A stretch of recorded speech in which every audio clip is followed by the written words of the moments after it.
Good evening and welcome to the Business Day. I'm Javon Keys. Scotia Group Jamaica saw a decline in net profits for its 2020-2021 financial year, which ended in October. Now, the bank says COVID-19 containment measures and costs associated with restructuring the business impacted the results. At the company's quarterly press briefing Monday, Scotia Group CEO Audrey Tugwell Henry says for the 12-month period, the bank's profit was 8.4 billion Jamaican dollars, down from the $9 billion earned for the previous year. There are two impact to our profit numbers for 2021.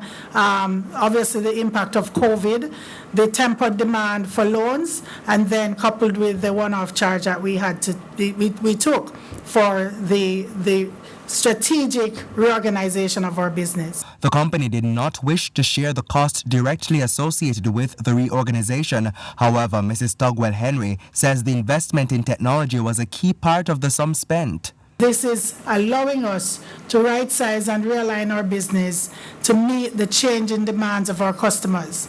We've made significant investments in technology. We continue to see digital as the way forward. And we're also very pleased that our customers have embraced digital and sees digital as the easiest way to do their banking business. By the time we got to the end of 2021, 96% of our total retail transactions were being done at our digital and electronic banking channels. From a commercial business standpoint, 94% of these transactions are now taking place outside of a branch. Scotia's outlook for the 2021-2022 fiscal year is currently optimistic, with trends implying a rebound in some areas of the business. Mrs. Tugwell Henry says in 2022, the bank will be offering a number of new products, some of which will come from the investment side of things. Dr. Adrian Stokes has responsibility for that portfolio. We are looking to launch two new funds in the market this financial year, in particular for those customers who are looking for more yield but with moderate risk. These two new funds in both currencies, Jamaican dollars and US dollars, will serve as a good solution to those customers.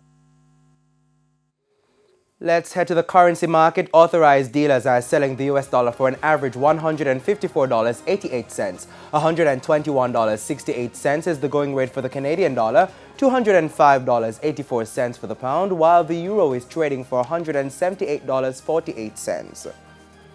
The JSE index declined by 1,466 points today, while the junior market index advanced by 35 points. Now, Maybury Investments, Trans-Jamaican Highway, US dollar shares, Productive Business Solutions, US dollar shares, SSL Venture Capital Jamaica and iCreate were the advancers, while on the losing side were 138 Student Living Jamaica, Stanley Motor, JMMB Group 7.5% shares, Stationery and Office Supplies Limited and First Rock Capital Holdings. And that's it for the Business Day. I'm Javon Key. Stay with us. Regional and international news thereafter the break.